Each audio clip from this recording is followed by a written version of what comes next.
5 মাসে কাঙ্ক্ষিত পরিবর্তন হয়নি, থামেনি ঘুষ দুর্নীতি। মন্তব্য ফখরুলের।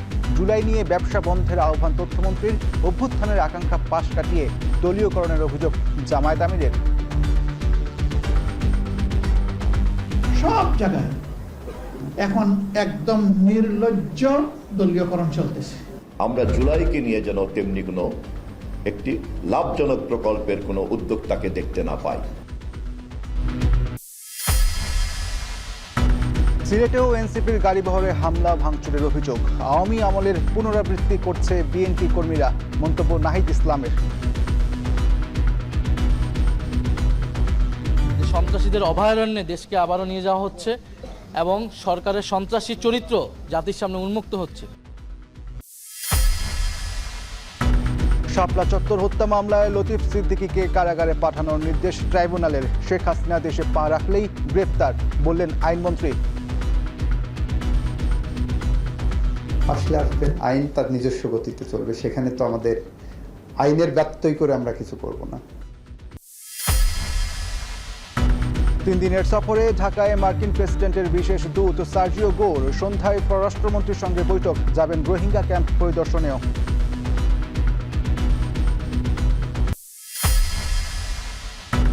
প্রধানমন্ত্রীর সফরের পর খুলে যাচ্ছে মালয়েশিয়ার শ্রমবাজার। আগস্টের শেষে কর্মী পাঠানোর ঘোষণা। কুয়ালালামপুরে প্রেস ব্রিফিংয়ে উপদেষ্টা মাহাদি আমিন।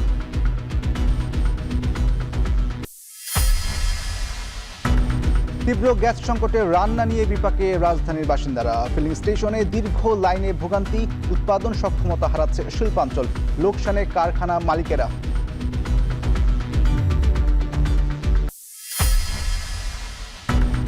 তিন প্রতিবন্ধী ব্যক্তিকে সরাসরি নিয়োগপত্র তুলে দিলেন প্রধানমন্ত্রী তারেক রহমান। আত্মনির্ভরশীল করে সমাজের মূল ধারায় ফেরানোর লক্ষ্য।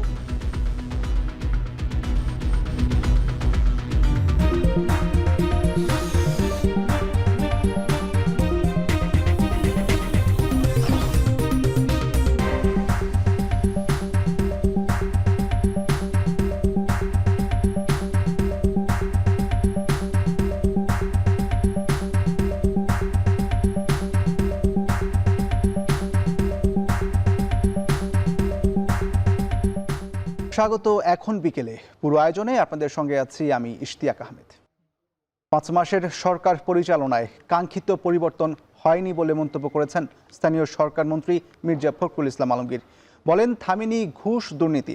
তবে প্রধানমন্ত্রী তারেক রহমান পরিবর্তনের একমাত্র আশা বলেও মন্তব্য করেন তিনি। বৃহস্পতিবার তথ্য ভবনে আয়োজিত এক আলোচনা সভায় তিনি একথা বলেন। অনুষ্ঠানে তথ্যমন্ত্রী বলেন, মুক্তিযুদ্ধ নিয়ে যে ব্যবসা হয়েছে, জুলাই নিয়ে যেন তা না হয়। বিস্তারিত প্রতিবেদনে। বৃহস্পতিবার জুলাই গণ অভ্যুত্থান দিবস উপলক্ষে তথ্য ও সম্প্রচার মন্ত্রণালয়ের উদ্যোগে রাজধানীতে আলোচনা সভার আয়োজন করা হয়। আমাদের যে দায়িত্ব রয়েছে 24-এর আন্দোলনে শহীদ মীর মুগ্ধকে স্মরণ করে আবেগ আপ্লুত হয়ে পড়েন তার ভাই মীর স্নিগ্ধ। যে আকাঙ্ক্ষার বাংলাদেশ জুলাই শহীদরা দেখেছিল, বর্তমান সরকারের হাত ধরেই তা পূর্ণ হবে এমন আশাবাদ ব্যক্ত করেন তিনি। আমরা আশাবাদী যে আকাঙ্ক্ষার বাংলাদেশ আমাদের শহীদরা দেখেছে, আমাদের আহতরা দেখেছে, আমাদের প্রত্যেকটা আন্দোলনকারীরা দেখেছে, সেই স্বপ্নের বাংলাদেশ বর্তমান সরকারের হাত ধরেই গঠন হবে। মুক্তিযুদ্ধের মতো জুলাইয়ের চেতনাকে নিয়ে যেন ব্যবসা না করতে পারে, এ ব্যাপারে সবাইকে সচেষ্ট থাকার আহ্বান জানান তথ্য ও সম্প্রচার মন্ত্রী জহিরুদ্দিন স্বপন। জুলাইয়ের চেতনার উৎসবিন্দু হল স্বাধীনতা, এ কথাও বলেন তিনি। স্বাধীনতা যুদ্ধের পরে যুদ্ধের চেতনাকে প্রতিষ্ঠিত করার বদলে যারা যুদ্ধের প্রকল্পকে ব্যবসার প্রকল্প হিসাবে ব্যবহার করেছিলেন, আমরা জুলাইকে নিয়ে যেন তেমনি কোনো একটি লাভজনক প্রকল্পের কোনো উদ্যোক্তাকে দেখতে না পাই। পরিষ্কার থাকতে হবে, স্বাধীনতা যুদ্ধের অনির্বাণ চেতনাই জুলাইয়ের চেতনার মধ্যে এখন নিহিত এবং ভবিষ্যতেও বাংলাদেশের রাজনৈতিক প্রক্রিয়াকে একথা স্মরণ রাখতে হবে। এদিকে স্থানীয় সরকার মন্ত্রী মির্জা ফখরুল বলেন, 5 মাসে কাঙ্ক্ষিত পরিবর্তন হয়নি, থামেনি ঘুষ দুর্নীতি। তবে সরকার চেষ্টা চালিয়ে যাচ্ছে। এক্ষেত্রে একমাত্র আশা প্রধানমন্ত্রী তারেক রহমান। কথাগুলো বলছি অনেক কষ্টে, আমার এই 4-5 মাসের মন্ত্রিত্বের অভিজ্ঞতা আপনার একটু বলা দরকার আমার। আমি দেখছি যে কিছুই বদলায়নি। আমি তো সত্যিকার অর্থে এবার পরিবর্তনটা দেখতে চেয়েছিলাম, এখন পর্যন্ত সেটা আমি দেখছি না আমাদের মধ্যে। কিন্তু আশাবাদী হয়ে এই কারণে যে আমি পরিবর্তন দেখছি একজন মানুষের মধ্যে, সেটা তারেক রহমান সাহেব। তিনি চেষ্টা করছেন, তিনি নতুন নতুন নজির স্থাপন করছেন, এবং সেই নজিরকে যদি আমরা সামনে নিয়ে যাই সবাই মিলে, তাহলে আমার মনে হয় যে হয়তো পরিবর্তনটা হবে। আলোচনা সভায় জুলাই আগস্ট গণ অভ্যুত্থানে শহীদদের আত্মার মাগফিরাত কামনা করা হয়। একই সাথে উপস্থাপন করা হয় স্বল্প দৈর্ঘ্য চলচ্চিত্র। এছাড়া শুরুতে প্রকাশনা উৎসবের উদ্বোধন করেন মির্জা ফখরুল ইসলাম আলমগীর। জিনাত জান কবির, এখন, ঢাকা। জুলাইয়ের আকাঙ্ক্ষাকে পাশ কাটিয়ে সবখানে নির্লজ্জভাবে দলীয়করণ চলছে বলে অভিযোগ করেছেন জামায়াত ইসলামীর আমির ডক্টর শফিকুর রহমান। তিনি বলেন, রাষ্ট্রের সিস্টেম পরিবর্তনের জন্যই 24-এর গণঅভ্যুত্থান হয়েছিল, একদলকে তাড়িয়ে অন্য দলকে আনার জন্য নয়। জুলাই শহীদ ও আহত পরিবারদের সঙ্গে মতবিনিময় অনুষ্ঠানে তিনি একথা বলেন। মেহরাব সুমনের প্রতিবেদন। সকালে রাজধানীর ডিপ্লোমা ইঞ্জিনিয়ার্স ইনস্টিটিউটে জুলাই শহীদ ও আহত পরিবারের সদস্যদের সঙ্গে মত বিনিময় সভার আয়োজন করে জামায়াত ইসলামী। অনুষ্ঠানে জুলাই শহীদ ও আহত পরিবারের পাশাপাশি উপস্থিত ছিলেন জামায়াত নেতারা। রয়ে গেছে, তাদেরকে চিহ্নিত করুন, আপনারা তাদেরকে আইনের আওতায় আনুন। অনুষ্ঠানে জামায়াতের সেক্রেটারি জেনারেল মিয়া গোলাম পরোয়ার বলেন, জুলাই অভ্যুত্থানের অমীমাংসিত বিষয়গুলো সংসদে ফয়সালা না হলে সকল শহীদ ও আহত পরিবারদের নিয়ে আন্দোলনের মাধ্যমে দাবি আদায় করা হবে। জাতীয় সংসদে সব বিতর্ক রাজনৈতিক সংকট সমাধানের জায়গা হয়, সেখানে সমাধান করতে হবে। না হলে যে 70% মানুষ গণভোটে হা ভোট দিয়েছে, সেই জনগণকে সাথে নিয়ে রাষ্ট্রপতি ইনশাআল্লাহ তার ফয়সালা হবে। এ সময় জামায়াতের আমির ডাক্তার শফিকুর রহমান বলেন, 24-এর গণ অভ্যুত্থানের একক মালিকানা জামায়াত কখনো দাবি করেনি। দীর্ঘ সময় চরম নির্যাতনের শিকার হলেও দলটি কখনো স্বৈরাচারের সঙ্গে আপোষ করেনি উল্লেখ করে তিনি বলেন, প্রতিশোধ নয়, হত্যাকাণ্ডের বিচার চায় জামায়াত ইসলামী। যারা জীবন দিল প্রতিশোধ চাই না, কিন্তু বিচারটা কি পাবো না? শুধু কারো বাবার বিচার, নিজের বিচার, মায়ের বিচার, বোনের বিচার, ভাইয়ের বিচার হবে, আর এই দেশের নিরীহ জনগণ শহীদ হয়েছে, তাদের হত্যাকারীদের বিচার হবে না? সেই বিচারও ইনশাআল্লাহ এই বাংলার মাটিতে হবে। কোনো বিচার 50 বছর পরে হয়েছে এই দেশে, কোনোটা হয়েছে 21 বছর পরে। আমরা কথা দিচ্ছি, এই বিচারও ইনশাআল্লাহ জয় দিন, জয় মাস, জয় বছর পরে হবে ইনশাআল্লাহ। তিনি আরো বলেন, রাষ্ট্র সংস্কারের জন্য যে অভ্যুত্থান হয়েছিল, সে আকাঙ্ক্ষা পাশ কাটিয়ে সরকার নির্লজ্জভাবে রাষ্ট্রের সকল প্রতিষ্ঠান দলীয়করণ করেছে। 6 তারিখ থেকে একদল লোক চাঁদাবাজিতে ঝাঁপাইয়ে পড়ল। সব জায়গা থেকে আমাদের কাছে খবর আসলো। আমরা তাদের শীর্ষস্থানীয় 2জন নেতাকে নিয়ে বসলাম। আমরা বললাম, শহীদদের রক্তের কসম, পঙ্গুত্বের কসম, আল্লাহর দোহাই দিয়ে বলি, এদেরকে আপনারা থামান। এই কৌটা অত্যন্ত নিকৃষ্টভাবে এখন বাস্তবায়ন হচ্ছে। বিশ্ববিদ্যালয়ের বিশি, জেলা পরিষদের প্রশাসক, তারপরে ব্যাংক, বিমা কর্পোরেশন, সরকারি, বেসরকারি, আধা সরকারি সেক্টর, সব জায়গায় এখন একদম নির্লজ্জ দলীয়করণ চলতেছে। মত বিনিময় সভায় বক্তারা বলেন, জামাত ভয় কিংবা অন্যায়ের কাছে মাথা নত করে না। অনতিবিলম্বে গণভোট ও জুলাই সনদ বাস্তবায়নের জন্য সরকারের প্রতি আহ্বান জানান তারা। জাতীয় সংসদের বিরোধী হলো। মেহরাব সুমন, এখন, ঢাকা। খালেদা জিয়ার গাড়িবহরে যেভাবে আওয়ামী সন্ত্রাসীরা হামলা করেছিল, ঠিক সেভাবে বিএনপির কর্মীরা এনসিপির উপর হামলা করছে বলে মন্তব্য করেছেন এনসিপির আহ্বায়ক ও বিরোধী দলীয় চিফ হুইপ নাহিদ ইসলাম। এনসিপির উত্তরাঞ্চলের মুখ্য সংগঠক সার্জিস আলমের গাড়িবহরে হামলার জবাবে তিনি একথা বলেন। বৃহস্পতিবার দুপুরে সিলেট শাহজালাল বিজ্ঞান ও প্রযুক্তি বিশ্ববিদ্যালয়ে আলোচনা সভা শেষে তিনি আরও বলেন, বর্তমান সরকার সংস্কার চায় না। দেশে নতুন কোনো রাজনৈতিক শক্তির উত্থান ঘটুক বর্তমান সরকার চায় না, তাই বারবার এই ধরনের ঘটনা ঘটছে। এ সময় দলের যুগ্ম সমন্বয়ক নাসিরউদ্দিন পাটোয়ারি বলেন, এনসিপি কোনো সংঘাতের রাজনীতিতে বিশ্বাস করে না। আগামীতে কোনো রাজনৈতিক দলের বিরুদ্ধে তিনি মুখ না খোলারও ঘোষণা দেন। এর আগে দুপুরে সিলেটের গোলাপগঞ্জে দলটির জুলাই পদযাত্রা কর্মসূচিতে অংশ নিতে যাওয়া কেন্দ্রীয় নেতাদের গাড়িবহরে ইটপাটকেল ও ডিম নিক্ষেপ করে দুর্বৃত্তরা। এ সময় তারা ভুয়া ভুয়া স্লোগানও দেয়। এনসিপির দাবি, যুবদল ও ছাত্রদলের নেতাকর্মীরা এই হামলা চালিয়েছেন।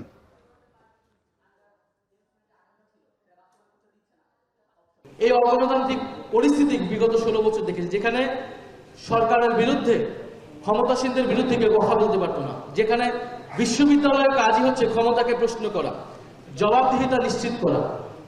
আজকে সিলেট বিশ্ববিদ্যালয়ে, এই শাহজালাল শাবিপ্রবি বিশ্ববিদ্যালয়ে যখন আমরা ঢুকলাম, আমরা যে আয়োজন দেখলাম প্রশাসনের, মনে হচ্ছে এখানে বিশাল একটা মারামারি যেন হয়ে যাবে। এটার জন্য আমরা পুলিশ, বিজেপি এখানে এনে রাখা হয়েছে। তো নিরাপত্তার কথা বলা হচ্ছে, যারা সন্ত্রাস করে তাদেরকে যদি বিচারের আওতায় আনা হয় তাহলে এই এত নিরাপত্তার প্রয়োজন হয় না। সার্জিসের গাড়িতে একটু আগে হামলা হয়েছে, ছাত্রদল হামলা করেছে এবং সেখানে গাড়িগুলা ভাঙচুর করেছে। আমরা সেখানে রওনা দিচ্ছি। আমাকে তো হামলা করা হয়, তারা একটা জাস্টিফিকেশন দিয়েছে যে আমি কথা বলি নাকি, এই জন্য আমি আজকে থেকে আর কোনো কথা বলবো না, চুপ থাকবো। পুরো বাংলাদেশে দেখি ওনারা কতটুকু বাড়তে পারে, কতটুকু যাইতে পারে, আমরা সেই মাত্রাটা দেখব।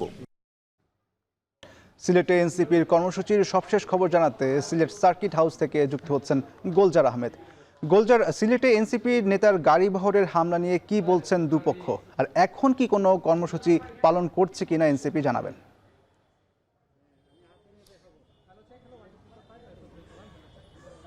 আচ্ছা দেখুন, আসলে আজকে গোলাপগঞ্জের যে পূর্ব নির্ধারিত মতবিনিময় সভা ছিল, বিশেষ করে জুলাই শহীদদের পরিবারের সাথে মতবিনিময় সভা, এটা শেষ করে বের হওয়ার পরে মূলত রাস্তায় তাদের উপর হামলা হয়েছে, এমনটা অভিযোগ করেছেন এনসিপির মুখ্য সমন্বয়ক সংগঠক যিনি আছেন সার্জিস আলম। তিনি সেই হামলার প্রেক্ষাপটের পরে কানাইঘাটে যাওয়ার কথা থাকলেও তিনি কানাইঘাটে না গিয়ে সরাসরি গোলাপগঞ্জ থেকে তিনি সিলেট সার্কিট হাউসে এসেছেন এবং সিলেট সার্কিট হাউসে এসেই তিনি আবারও গণমাধ্যমের সাথে কথা বলেছেন, যেটি তিনি অভিযোগ করেছেন যে এটা পূর্ব নির্ধারিতভাবে তিনি অভিযোগ তুলেছেন বিএনপির যে অঙ্গ সংগঠন যেটি আছে ছাত্রদল সহ অন্যান্য সংগঠনের দিকে। তারা বলছেন যে রাস্তা থেকে পূর্ব সময় থেকে তারা দাঁড়িয়ে থাকা, আসার পথে তারা গাড়িতে হামলা করে ইটপাটকেল ছুড়ে মারে।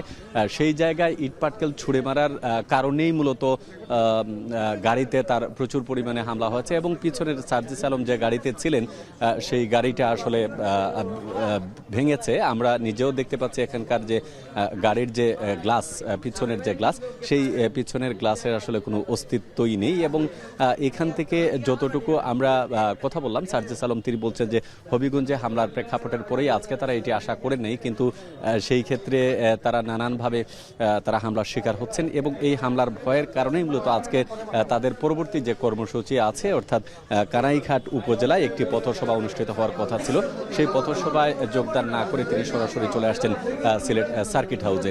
সিলেট সার্কিট হাউসে এখানে অন্যান্য যে কেন্দ্রীয় নেতা, বিশেষ করে নাহিদ ইসলাম এবং নাসিরউদ্দিন পাটোয়ারি, তারাও আসার কথা রয়েছে এবং এখানে তারা পরবর্তীতে আনুষ্ঠানিক সিদ্ধান্ত তাদের কি হবে এ ব্যাপারে এখন পর্যন্ত কোনো স্পষ্ট কথা বলেনি। তবে সার্জিস আলম বলেছেন যে বিএনপি বর্তমানে যে কার্যক্রম শুরু করেছে, তিনি অভিযোগ তুলে বলেন যে গত ফ্যাসিস্ট সরকার মানুষের উপর যে ধরনের অন্যায় অত্যাচার করেছিল, সেই অন্যায় অত্যাচারকেও ছাড়িয়ে যাচ্ছেন বর্তমান সরকার দলীয় নেতাকর্মী যারা আছেন। তিনি প্রধানমন্ত্রীর কাছে আসলে বিচারের মতো আক্ষেপ করে বলেছেন যে যে কোনোভাবে হোক এটি যদি নিয়ন্ত্রণ করা না যায় সেক্ষেত্রে তারা পরবর্তী যে পদক্ষেপগুলো আছে সেটি করবেন।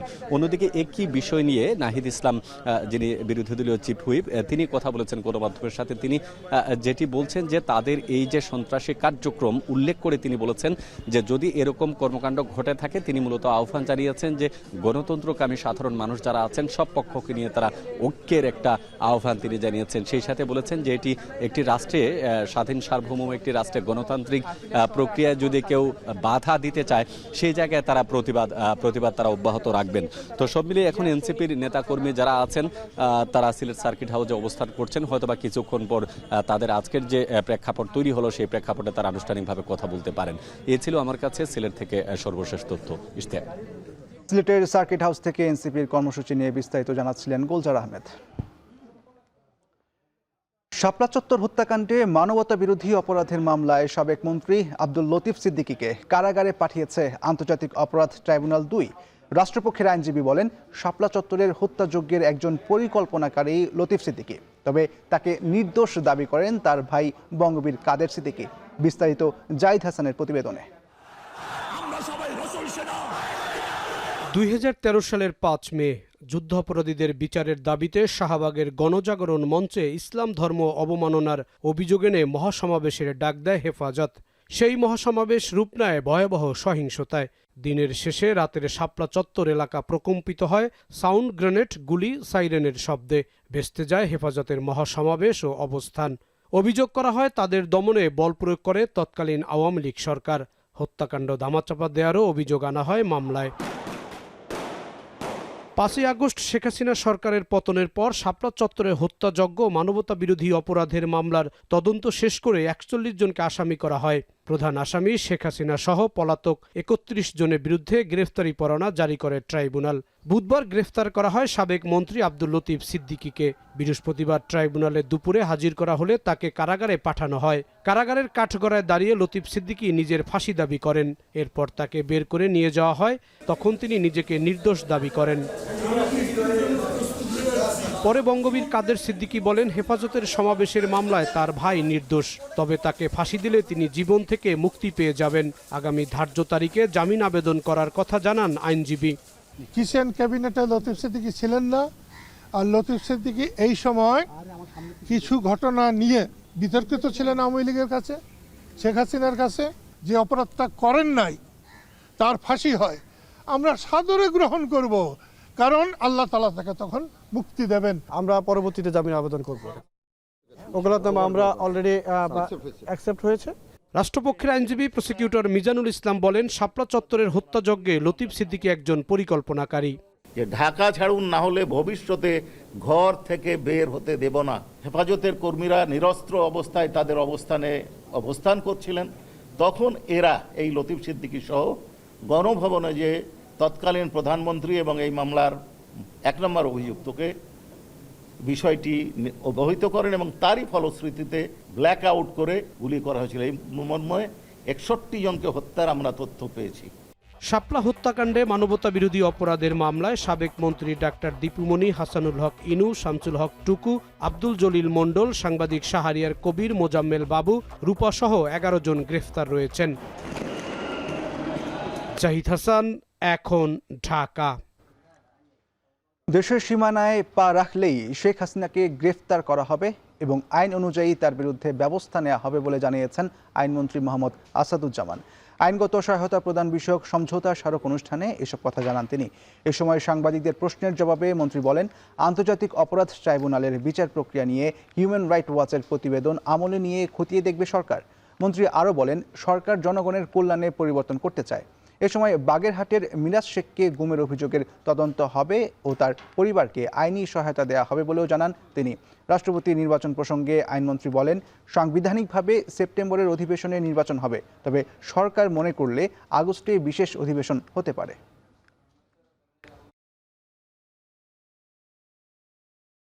একজন ফাঁসির আসামি হলেও সে যদি বাংলাদেশের নাগরিক হয়, বাংলাদেশে আইনের প্রতি শ্রদ্ধা দেখিয়ে বাংলাদেশে এসে সারেন্ডার করতে চায়, সেখানে হয়তো তার সারেন্ডারের আগেই অ্যারেস্ট হবে, কিন্তু তার সেই তো অধিকার তো আছে। আসলে আসবেন, আইন তার নিজস্ব গতিতে চলবে, সেখানে তো আমাদের আইনের ব্যত্যয় করে আমরা কিছু করব না। আইন যেভাবে আমাদেরকে অথরিটি দিচ্ছে, আমরা সেই অথরিটি এক্সারসাইজ করব। 3 দিনের সফরে দুপুরে ঢাকায় পৌঁছেছেন যুক্তরাষ্ট্রের মধ্য ও দক্ষিণ এশিয়া বিষয়ক বিশেষ দূত সার্জিও গোর। এই সময় বিমানবন্দরে তাকে অভ্যর্থনা দেন ঢাকায় নিযুক্ত মার্কিন রাষ্ট্রদূত ব্রেন্ট টি ক্রিস্টেনসেন। সন্ধ্যায় রাষ্ট্রীয় অতিথি ভবন পদ্মায় পররাষ্ট্রমন্ত্রী ডক্টর খলিলুর রহমানের সাথে বৈঠক করবেন সার্জিও গোর। শুক্রবার যাবেন কক্সবাজারের রোহিঙ্গা শরণার্থী শিবির পরিদর্শনে। এছাড়াও শনিবার প্রধানমন্ত্রী তারেক রহমানের সাথে বৈঠকে অংশ নেওয়ার কথা আছে তার। এছাড়া বাংলাদেশ সফরের সময় সরকারের শীর্ষ পর্যায়ের কর্মকর্তা, বিভিন্ন রাজনৈতিক দলের প্রতিনিধি ও সংশ্লিষ্ট অংশীজনদের সঙ্গে বৈঠক করবেন সার্জিও গোর।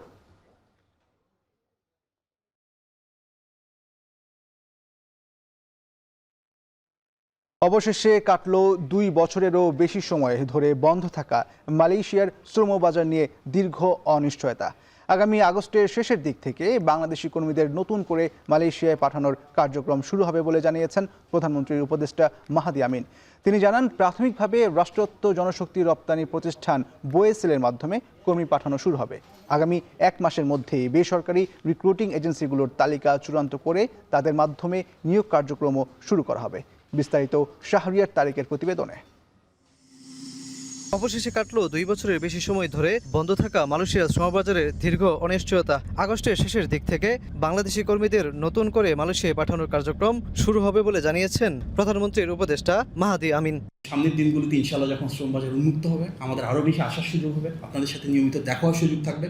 আমরা আপনাদের প্রতি আহ্বান জানাবো, একজন প্রবাসী মানুষ যখন আসেন তার পুরো পরিবারের স্বপ্ন, আকাঙ্ক্ষা, প্রত্যাশাকে সাথে নিয়ে আমরা সবাই মিলে ইতিবাচক ভূমিকা পালন করব।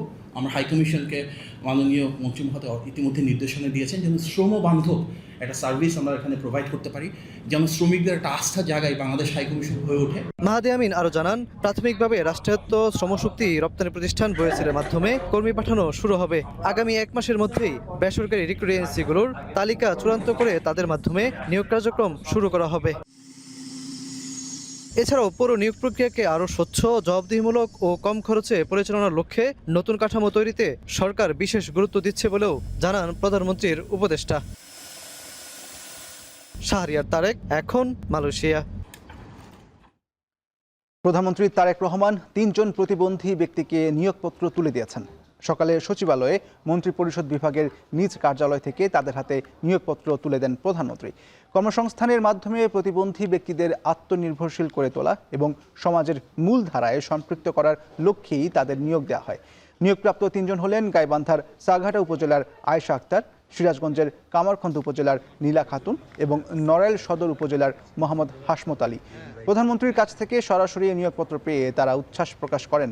তাদের জন্য দিনটি ছিল নতুন কর্মজীবনের পাশাপাশি নতুন স্বপ্নেরও সূচনা। আয়েশা আক্তার ও নীলা খাতুন দুজনই শারীরিক প্রতিবন্ধী। নীলা খাতুনকে রাজধানীর মিরপুরের জাতীয় প্রতিবন্ধী উন্নয়ন ফাউন্ডেশনে শিক্ষক পদে, আয়েশা আক্তার গাইবান্ধার বিয়াম ল্যাবরেটরি স্কুল অ্যান্ড কলেজে ক্লাস সুপারভাইজার এবং দৃষ্টি প্রতিবন্ধী হাসমত আলীকে সমাজসেবা অধিদপ্তরে সমাজকর্মী পদে নিয়োগ দেওয়া হয়েছে।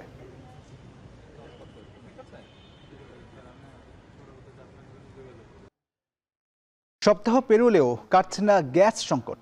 রাজধানীর বেশিরভাগ বাসাবাড়িতে দিনের বেলায় রান্না বন্ধ, ফিলিং স্টেশনে দীর্ঘ লাইনে দাঁড়িয়ে অতিষ্ঠ সাধারণ মানুষ। সংকট মোকাবেলার পথ কি? কবে শেষ হবে নাগরিক দুর্ভোগ? সেই প্রশ্ন সকলের। এদিকে সকালে গ্যাসের দাবিতে তিতাস ভবনের সামনে বিক্ষোভ করেছেন গ্রাহকরা। বিস্তারিত আরিফ হোসেনের প্রতিবেদনে। রাজধানীর বিভিন্ন এলাকায় গ্যাসের চাপ এতটাই কম যে দিনের বেশিরভাগ সময় চুলায় আগুন জ্বলছে না। তাও সকাল ও রাতে মৃদু চাপ থাকায় শুধু ভাত রান্না করতেই সময় লেগে যাচ্ছে 2 থেকে 2.5 ঘন্টা। আমি এই 1 বেলা রান্না করে 2 বেলা খাই, কিন্তু এই রান্নাটাই ওই শুধু ভাত রান্না করতেই 2.5 ঘন্টা টাইম লাগে। অনেকে আবার বাধ্য হয়ে ব্যবহার করছেন বৈদ্যুতিক চুলা, এতে বাড়ছে বিদ্যুৎ খরচও। একদম রাত্রে 3টা বাজে উঠি, গ্যাস থাকে না বাসায়ও, আর যেখানে রান্না করি ওইখানে 1 ঘন্টার রান্না 3 ঘন্টা লাগে। রান্না করতে না পেরে অনেক পরিবার নির্ভর করছে হোটেল রেস্টুরেন্টের খাবারের ওপর। হোটেলের উপর বেশি নির্ভর করতে হচ্ছে ব্যাচেলরদের। বুয়া যদি না আসে দেন বাইরে খাওয়া হয়, এখন কি করার, এরপর তখন আর কি নিচে যেয়ে খেয়ে নিই, অসুবিধা নেই। শুধু বাসাবাড়ি নয়, সিএনজি স্টেশনগুলোতেও ভোগান্তির শেষ নেই। যেসব স্টেশনে সামান্য গ্যাস পাওয়া যাচ্ছে সেখানে গাড়ির দীর্ঘ সারি। অনেক চালক ঘন্টার পর ঘন্টা লাইনে দাঁড়িয়ে গ্যাস নিচ্ছেন। গ্যাস না থাকায় কিছু স্টেশন সাময়িকভাবে বন্ধও রয়েছে। আমি 9টা বাজে ডিউটিতে আসছি, 2 ঘন্টা আগে, শুধুমাত্র এই লাইনে দাঁড়াবো বলে। কারণ আগে যদি না দাঁড়াইতে পারি, কখন বিদ্যুৎ চলে যায়, প্রেসার বন্ধ হয়ে যায়, তখন আবার পাম্প বন্ধ হয়ে যায়। পরশু দিন কি 11 ঘন্টা পরে গ্যাস নিছি, এরকম 10 ঘন্টা 11 ঘন্টা যাইতে আছে। আমি জানি না আজকে গ্যাস পাবো কিনা। সরকার এটা নিয়ে পদক্ষেপ নিতেছে না, আমরা এই কষ্টতে ভুগতেছি। কয়েক ঘন্টা দাঁড়িয়ে যারা গ্যাস পাচ্ছেন তারাও সিলিন্ডার পূর্ণ করে নিতে পারছেন না, কারণ ফিলিং স্টেশনগুলোতে গ্যাসের চাপ খুব কম। গ্যাসের প্রেসার থাকে না, 100 টাকা 150 টাকা করে গ্যাস ঢুকে। ফিলিং স্টেশন সংশ্লিষ্টরা বলছেন আগের থেকে অনেক কমেছে বেচা বিক্রি। শীতের সিজনে একটু অথবা প্রেসার একটু কম থাকে, কিন্তু এছাড়া এই ধরনের সিচুয়েশন ছিল হয়নি কখনো। এখন এই ধরনের সিচুয়েশন হইতেছে, আমরা তো আসলে জানি না কি কারণে হইতেছে। উৎপাদনের তুলনায় চাহিদা অনেক বেশি হওয়ায় আমদানি করা এলএনজির ওপর নির্ভরতা বেড়েছে। দেশীয় গ্যাস অনুসন্ধান, উৎপাদন বৃদ্ধি এবং বিকল্প জ্বালানি অবকাঠামো গড়ে তোলার উপর জোর দিচ্ছেন জ্বালানি বিশেষজ্ঞরা। আরিফ হোসেন, এখন, ঢাকা। গ্যাস সংকটে সবচেয়ে বেশি সংকটে পড়েছে শিল্প খাত। বাধ্য হয়ে গ্যাসের বদলে ডিজেল দিয়ে চালু রেখেছে শিল্প কারখানা। এতে উৎপাদন ব্যয় বেড়ে যাওয়ার পাশাপাশি সময়মতো রপ্তানি আদেশ সরবরাহ নিয়েও তৈরি হয়েছে অনিশ্চয়তা। অনেকেই আবার ঝুঁকি নিয়ে যানবাহনে যুক্ত করছে এলপিজি সিলিন্ডার। বিস্তারিত প্রতিবেদনে। বেলা পড়ে এলেও দীর্ঘ অপেক্ষার ক্লান্তির ছাপ সিএনজি চালক আনোয়ার হোসেনের চোখে মুখে। কাঁধে ঋণের বোঝা, পরিবারের 6 সদস্যের ভরণ পোষণ আর মহাজনের জমা বকেয়া বাড়তে থাকা খাতাটায় খানিকটা কাটছাট করতেই অপেক্ষা তার। ময়মনসিংহের বেগুনবাড়ি এলাকা থেকে নগরীর দীঘার কান্দা বাইপাস এলাকায় গ্যাস নিতে ঘণ্টার পর ঘণ্টা অপেক্ষা শেষে ক্লান্ত হয়ে ঘুমিয়ে পড়েন তিনি। মুক্তাগাছা জামালপুর রোডে যেখানে 300 টাকার গ্যাস নিয়ে সিএনজি চালাতেন, সেখানে 50 থেকে 80 টাকার গ্যাসের জন্য অপেক্ষা তার। কখন গ্যাস পাবেন তাও যেন অনিশ্চিত। সকালবেলা বাইরে হয়ে দেওয়া যায়, সারাদিন গ্যাসের পিছনে জায়গা, সারাদিন যাওয়া যায় 100 টাকার গ্যাস পাই, 300-400 টাকা কামাই করি, মালিকরেও 200 দিন লাগে, এনতে আবার নিজে করো 200 নিয়ে চলা তখন কষ্টই। এদিকে সাভারে আবাসিক এলাকা থেকে শিল্প কারখানা ও সিএনজি স্টেশন সবখানেই গ্যাসের স্বল্পতায় চরম ভোগান্তি পোহাতে হচ্ছে। দিনের অধিকাংশ সময় চুলায় আগুন না থাকায় বাধ্য হয়ে কাঠ কিংবা বৈদ্যুতিক চুলায় রান্না করছেন অনেক পরিবার। সবচেয়ে বেশি সংকটে পড়েছে শিল্প খাত। অনেকে বাধ্য হয়ে গ্যাসের বদলে ডিজেল দিয়ে চালু রেখেছে শিল্প কারখানা। এতে উৎপাদন ব্যয় বেড়ে যাওয়ার পাশাপাশি সময় মতো রপ্তানি আদেশ সরবরাহ নিয়েও তৈরি হয়েছে অনিশ্চয়তা। কলকারখানাগুলোতে ঠিকভাবে গ্যাস পাচ্ছে না, আমাদের অনেক কষ্ট হচ্ছে। বাসায় রান্না করতে পারতেছে না, এই যে এখন হচ্ছে বাহিরে এসে আমাদের খাবার খাইতে দিতে হচ্ছে। 7টার পর থেকেই গ্যাসের খুবই স্বল্পতা, এটা সমাধান হওয়া জরুরি। অন্যদিকে গ্যাস সংকটে নেত্রকোনার একমাত্র সিএনজি ফিলিং স্টেশন বন্ধ থাকায় ভোগান্তির শিকার জেলার 15,000-এর বেশি সিএনজি চালিত যানবাহন। ফলে বিকল্প জ্বালানিতে অতিরিক্ত টাকা ব্যয় করেই চলছে যানবাহনগুলো। অনেকেই রান্নার এলপিজি সিলিন্ডার যানবাহনের সাথে সংযোগ করে ঝুঁকি নিয়ে চালাচ্ছে যানবাহন। একটা বোতল আপনার 1600 টাকা লাগে, 1600 টাকাতে তো সবাই চালাইতে পারতেছে না, যে কারণে আপনার মিনিমাম 3000 গাড়ি বন্ধ। কবে চালু হইব কিংবা কি সমস্যা সেই বিষয়ে এরকম জানতে পারতেছি না। দ্রুতই গ্যাস সংকটের সমাধান করবে কর্তৃপক্ষ, এমন প্রত্যাশা সবার। শাহানা জাহান, এখন। গেল 2 বছর আশঙ্কাজনকভাবে বেড়েছে মিথ্যা চাকরির প্রলোভনে বিদেশে নিয়ে স্ক্যাম সেন্টারের কাজে বাধ্য করার ঘটনা। চলতি বছর কেবল কম্বোডিয়ায় স্ক্যাম সেন্টার থেকে দেশে ফিরেছেন 4 শতাধিক বাংলাদেশি তরুণ। ফিরে আসা ব্যক্তিদের নিয়ে দেশেও স্ক্যাম সেন্টার গড়ে তোলা হচ্ছে বলে আশঙ্কা আইন শৃঙ্খলা বাহিনীর, যার ফলাফল হতে পারে অত্যন্ত ভয়াবহ। যদিও প্রবাসী কল্যাণমন্ত্রী ও সরকারি সংস্থাগুলো বলছে ফিরে আসা ব্যক্তিরা রয়েছে কঠোর নজরদারিতে। কামরুল হাসান জনির প্রতিবেদন।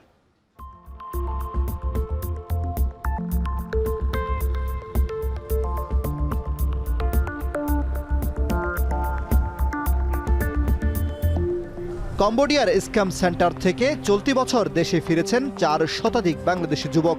এখন টেলিভিশন সন্ধান পায় এমন একজন ভুক্তভোগীর, যাকে দেশটির সংঘবদ্ধ মানব পাচার চক্র জিম্মি করে অনলাইন অপরাধে জড়াতে বাধ্য করে। পরিচয় গোপন রাখার শর্তে দেখা করতে রাজি হন এই যুবক। সেখানে জানান তার ভয়ঙ্কর সব অভিজ্ঞতা। আপনাকে তো বিক্রি করে দেওয়া হয়েছে, কোডিং কিসের? এটা কোনো কোডিং না, তুমি আসছো স্ক্যামিং করতে। কম্পিউটার অপারেটর পেশায় কাজ দেওয়ার কথা ছিল, অথচ তাকে স্ক্যাম সেন্টারে বিক্রি করা হয় 4000 মার্কিন ডলারে। শারীরিক নির্যাতন করে বাধ্য করা হয় স্ক্যামিংয়ে। নাম দেয়া হয় এবিল। 4টি টার্গেট দিয়ে নামানো হয় মিশনে। নাম্বার কালেক্টিং সেক্টর আছে, ডিপোজিট সেক্টর আছে, হিলার সেক্টর আছে, কিলার সেক্টর আছে। তাদের মাথায় একটা জিনিসই ঘোরে, ওই দেশে যেই কাজটা শিখছে আমি বাংলাদেশে এটা করি। পুলিশের অপরাধ তদন্ত বিভাগ জানায় কম্বোডিয়া থেকে ফিরে আসা 4 শতাধিক ব্যক্তির জবানবন্দি নিয়েছে সিআইডি। মামলা হয়েছে 8টি। এছাড়াও চলতি বছর সিআইডিতে মানব পাচারের মামলা হয়েছে 528টি। তা আমি যখন দেখতেছি যে আমি আর বাঁচবো না, আমার অবস্থা অনেক খারাপ, আমি ওই পাপের রাজ্যে ঢুকে গিয়েছি, আমি জীবনের দিকে তাকিয়ে। এদিকে স্বরাষ্ট্র মন্ত্রণালয়ের প্রতিবেদন বলছে চলতি বছরের মার্চ পর্যন্ত তদন্তাধীন ও বিচারাধীন মামলার সংখ্যা ৫,০৯৫টি। ২০২৫ সালে মানব পাচারের নতুন মামলা হয় ১,১২৬টি ও চলতি বছরের মার্চ পর্যন্ত ২৪৭টি। যুক্তরাষ্ট্রের টিআইপি প্রতিবেদনে গত ৬ বছর ধরে বাংলাদেশ টায়ার 2-তে অবস্থান করছে। আলাদা কোনো উইং না থাকায় বাংলাদেশ মানব পাচার প্রতিরোধে খুবই নাজুক অবস্থানে। এটা দেখার দায়িত্ব হচ্ছে স্বরাষ্ট্র মন্ত্রণালয়ের অধীনে। যেহেতু স্বরাষ্ট্র মন্ত্রণালয় একদম ডেডিকেটেড কোনো উইংস নাই, সে কারণে বাংলাদেশ কিন্তু গ্লোবালি হিউম্যান ট্রাফিকিংয়ের জায়গায় খুবই নাজুক অবস্থায় আছে। স্ক্যামের জন্য আগে অবৈধ পন্থা টার্গেট করা হলেও এখন বৈধ উপায়ে ভিসা নিয়ে বিএমইটি কার্ড করে কর্মীদের বিদেশে নিয়ে চলছে প্রতারণা।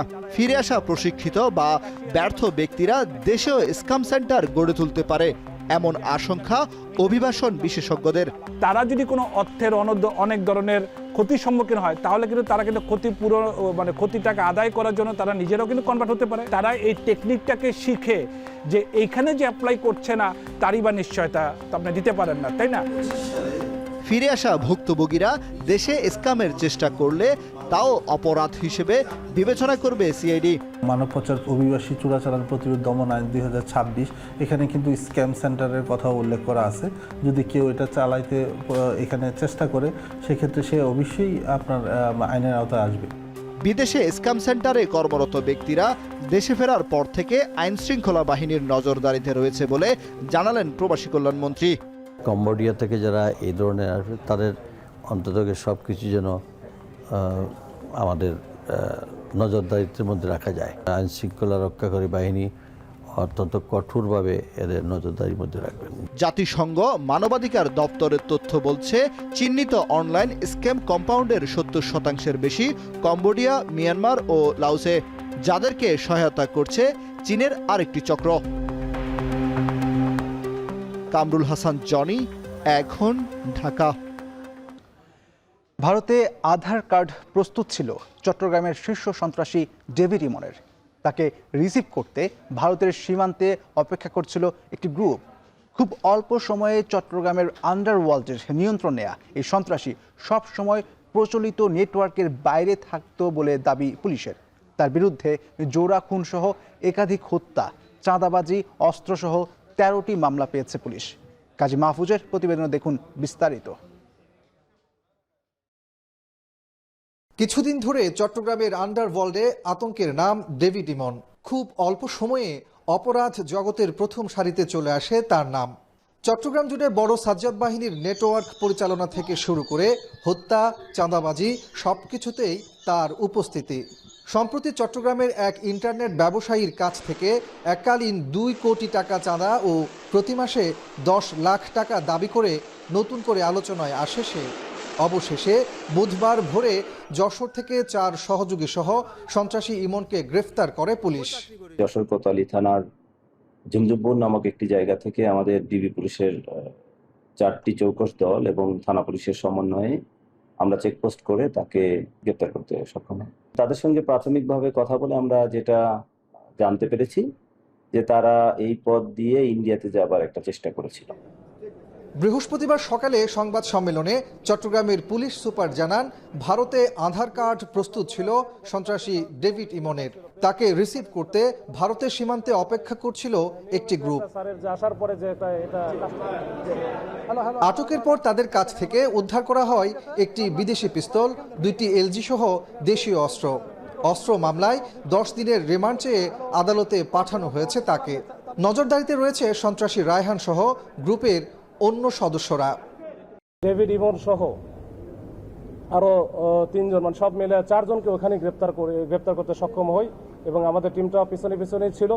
তো পিছনে ওখানে গিয়ে আমরা পরবর্তীতে শনাক্ত করতে পারি যে ডেভিড ইমন সহ আরো যে 3 জন আছে সবাই আসলে তারা ক্লোজ অ্যাসোসিয়েটস এবং এরা কিন্তু একেবারে ওই যে শুটার বলা যায়। আধিপত্য জানাতে একের পর এক রক্তক্ষয়ী ঘটনা ঘটায় ইমন। 2025 সালের মার্চে বাকলিয়ার জোড়া খুনের মূল কারিগর ছিল সে। এর মাত্র 2 মাসের ব্যবধানে মে মাসে পতেঙ্গা সমুদ্র সৈকতে সন্ত্রাসী ঢাকাইয়া আকবর হত্যাকাণ্ডেও সরাসরি নেতৃত্ব দেয় ইমন। তার বিরুদ্ধে হত্যা, চাঁদাবাজি ও অস্ত্রসহ অন্তত 13টি মামলা পেয়েছে পুলিশ। ওই পাশে কে পার করবে এবং ভারতে কে রিসিভ করবে এটাকে তো সব ঠিক করা ছিল। ইভেন ওই পাশে আধার কার্ড একটা বলে ইন্ডিয়াতে আছে, ওই আধার কার্ডও তার কাছে আমরা পেয়েছি, যেটাতে সে ইউজ করার কথা ওইখানে গিয়ে। আমরা তাকে ধরেছি, এখন রিমান্ডে বিজ্ঞ কোর্টে উপস্থাপন করব, কোর্ট থেকে রিমান্ডে দিবে, রিমান্ডে যদি দেয় তাহলে সেক্ষেত্রে আমরা আরও বিশদভাবে এটা আমরা জানতে পারবো বা আমরা অনুসন্ধান করব। অবশেষে পুলিশের হাতে বন্দী হয়ে থামল এই দুর্ধর্ষ অস্ত্রবাজের অপরাধ যাত্রা। তবে সাজ্জাদ বাহিনীর বাকি সদস্যদের নির্মূল করা এখন আইনশৃঙ্খলা বাহিনীর মূল চ্যালেঞ্জ। কাজী মাহফুজ, এখন, চট্টগ্রাম। লাখো মুসল্লির হজ যাত্রা স্বস্তিদায়ক করতে সরকার কাজ করছে বলে জানান বেসামরিক বিমান পরিবহন ও পর্যটন প্রতিমন্ত্রী। 2027 সালের হজকে আরও স্বচ্ছ, সাশ্রয়ী এবং যাত্রী বান্ধব করতে হজ ও ওমরা ফেয়ারের উদ্বোধনী আয়োজনে একথা জানান প্রতিমন্ত্রী। আরও জানাচ্ছেন তানজিলা খান মিম। হজ ব্যবস্থাপনায় কিছু অসঙ্গতির অভিযোগ নতুন কিছু নয়। চলতি বছরেই ক্যাম্পে হজযাত্রীদের কাছ থেকে খাবার দাম বেশি রাখার অভিযোগ উঠলে পরবর্তীতে পর্যটন মন্ত্রণালয়ের উদ্যোগে সেই দাম সহনীয় পর্যায়ে নিয়ে আসা হয়। 2027 হজেও যাত্রী সেবার মান বাড়িয়ে খাবারের দাম নিয়ন্ত্রিত রেখে দুর্নীতিমুক্ত করার লক্ষ্যে সরকার কাজ করছে বলে জানান বেসামরিক বিমান পরিবহন ও পর্যটন প্রতিমন্ত্রী এম রাশিদুজ্জামান মিল্লাত। হাব আয়োজিত ওমরাহ ফেয়ারের উদ্বোধনী অনুষ্ঠানে এসব কথা বলেন তিনি। হজের যে যাত্রীদের খাবার সেবার মান এটিকে বাড়িয়ে দেওয়া হবে এবং দাম আপনার লাভ না করে যেভাবে মাননীয় প্রধানমন্ত্রী বলেছিলেন আমরা সেই দামটা ওইভাবেই রাখবো এবং খাবার মান উন্নত করার চেষ্টা করব। হজ যাত্রীরা যাতে স্বল্প মূল্যে, প্যাকেজের দাম যাতে কম হয়, সেই কম মূল্যে তারা যাতে যান। এছাড়াও লাগেজ ব্যবস্থাপনার ত্রুটি ধর্ম মন্ত্রণালয়ের আওতাভুক্ত না হলেও সৌদি সরকারের সঙ্গে সমন্বয় করে এ বিষয়ে কাজ করার কথা জানিয়েছেন ধর্ম মন্ত্রণালয়ের সচিব। তারপরেও ওখানে বিশাল কিছু ত্রুটি বিচ্ছিন্ন হয়ে গেছে, লাগেজ নেই, অনেকেই লাগেজ পান না। প্রথমে তো কয়েক হাজার লাগেজের খবর পাওয়া যায় না, কিন্তু এই লাগেজ ব্যবস্থাপনাটা আমাদের হাতে না। আমাদের লোকজন অটোমেশন অন্যদের ডেকে নিয়ে 52 ডিগ্রি সেলসিয়াস তাপমাত্রায় রাস্তায় দাঁড়ায় খোলা জায়গায় সেখানে আটকা গোডাউন, এসি নাই, এখানে আমাদের খুঁজতে হয়েছে। পাওয়ার পরে হাজি সাহেবদের যখন জানাই যে আপনার লাগেজ এখানে আসে, উনি নিতে আসেন না। এবারের হজ ও ওমরা ফেয়ারে হজ যাত্রীদের জন্য আকর্ষণীয় ও সাশ্রয়ী মূল্যের বিভিন্ন প্যাকেজ নিয়ে অংশ নিয়েছে প্রায় 100টি স্টল। বিভিন্ন এজেন্সি বিশেষ ছাড়, কিস্তিতে পরিশোধের সুযোগ এবং অতিরিক্ত সেবা সহ নানা অফার দিচ্ছে। ডি ক্যাটাগরি, একটা সি ক্যাটাগরি, একটা এ ক্যাটাগরি। আপনারা যে ক্যাটাগরিতে যান পছন্দ মতো আপনারা প্যাকেজ নিয়ে এখানে হজ গমন করবেন। 1,35,000, 1.5 লাখ আর হচ্ছে 2.5 লাখ টাকার। ইন্টারন্যাশনাল রুটে আমরা 12% ডিসকাউন্ট অফার করছি অ্যান্ড ডোমেস্টিক রুটে 15%। সেবার মান উন্নয়ন, ব্যয় নিয়ন্ত্রণ এবং ব্যবস্থাপনায় আরও স্বচ্ছতা নিশ্চিতের প্রতিশ্রুতির যথাযথ বাস্তবায়ন চান হজ যাত্রীরা। তানজিলা খান মিম, এখন, ঢাকা। আবারও উত্তপ্ত হয়ে উঠেছে যুক্তরাষ্ট্র ইরানের যুদ্ধ। জর্ডানে মার্কিন ঘাঁটি লক্ষ্য করে আইআরজিসির হামলার জেরে এবার কেশম দ্বীপে একটি আবাসিক ভবনে হামলা চালিয়েছে মার্কিন সামরিক বাহিনী সেন্টকম। এতে নিহত হয়েছে এক দম্পতি সহ তাদের 2 বছরের শিশু। এছাড়া বন্দর আব্বাস, কিশ দ্বীপে, বুশেহর এবং খুজেস্তান প্রদেশের 4টি স্থানীয় বিস্ফোরণের খবর পাওয়া গেছে। এদিকে যতদিন পর্যন্ত মার্কিন হুমকি ও হস্তক্ষেপ অব্যাহত থাকবে ততদিন পর্যন্ত হরমুজ প্রণালী বন্ধের ঘোষণা দিয়েছে আইআরজিসি। বিস্তারিত জানাচ্ছেন পেনুকা সুলতানা। যুদ্ধের দামামা আবার বেজে উঠল। গেল মঙ্গলবার জর্ডানে মার্কিন ঘাঁটি লক্ষ্য করে হামলা চালায় ইরান। আর তা কোনোভাবে মেনে নিতে পারেনি যুক্তরাষ্ট্র, বরং তেহরানের এমন অতর্কিত হামলার কঠিন জবাব দেয়া হবে বলে বুধবার হুঁশিয়ারি দেন মার্কিন প্রেসিডেন্ট ডোনাল্ড ট্রাম্প।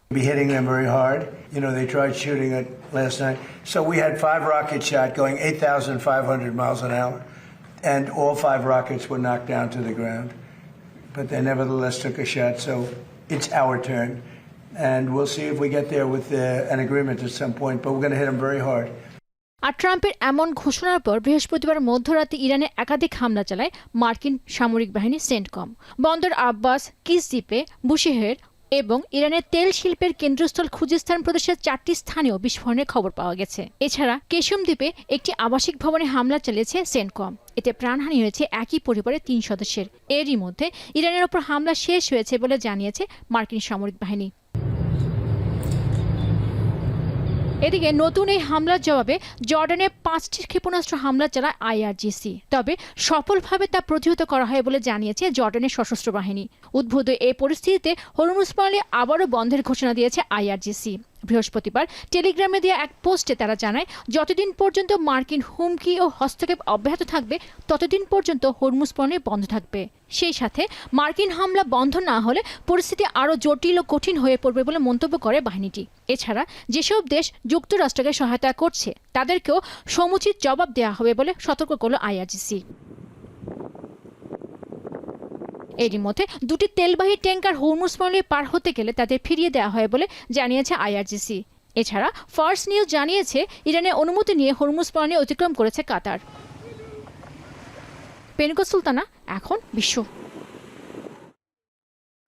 শিক্ষার্থীদের মধ্যে খেলাধুলার প্রসার ঘটনা সহ ইতিবাচক কাজে সম্পৃক্ত করা ও দক্ষ মানব সম্পদ তৈরি প্রাইম মিনিস্টার্স গোল্ড কাপ জাতীয় ফুটবল প্রতিযোগিতার উদ্দেশ্য বলে মন্তব্য করেছেন শিক্ষামন্ত্রী আনম এহসানুল হক মিলন। সকালে চট্টগ্রাম প্রেস ক্লাবে আয়োজিত সংবাদ সম্মেলনে তিনি জানান, 1 মাস পিছিয়ে চট্টগ্রামে প্রাইম মিনিস্টার্স গোল্ড কাপ জাতীয় ফুটবল প্রতিযোগিতা শুরু হবে আগামী সেপ্টেম্বরে। চট্টগ্রামে বন্যা, প্রাকৃতিক দুর্যোগ ও HSC পরীক্ষা শেষ না হওয়ায় প্রতিযোগিতা পেছানো হয়েছে। 9 বা 10 সেপ্টেম্বর চট্টগ্রাম জেলা স্টেডিয়াম থেকে জমকালো আয়োজনে টুর্নামেন্টের উদ্বোধন করবেন প্রধানমন্ত্রী তারেক রহমান। টুর্নামেন্টে দেশব্যাপী 40,231 শিক্ষা প্রতিষ্ঠানের প্রায় 1.5 কোটি শিক্ষার্থী অংশগ্রহণ করবে।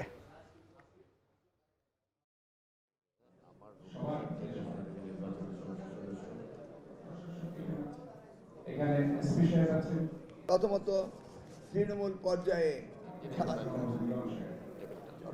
স্টেডিয়াম থেকে আমরা অত্যন্ত 180 মিলিয়ন যে আমাদের জনসংখ্যা রয়েছে, আমরা বিশ্বের দরবারে ক্রীড়ামোদী বানিয়ে আমাদের ন্যায্য হিস্সা আমরা পাবো, এই বিশ্বাস আমাদের রয়েছে। প্রাইম মিনিস্টার্স গোল্ড কাপ দিয়ে আমরা তাদেরকে আরও উৎসাহিত করব, আরও প্রতিযোগিতামূলকভাবে আমরা তাদেরকে সৃজনশীল খেলোয়াড় হিসেবে আমরা তাদের তৈরি করব। এই ছিল এখন বিকেল। এখন টেলিভিশন ওয়েবসাইটে দেখতে ভিজিট করুন www.ekhon.tv। এছাড়া ফেসবুকে দেখতে ভিজিট করুন facebook.com/tv.ekhon এবং ইউটিউবে দেখতে ভিজিট করুন youtube.com/c/ekhon tv।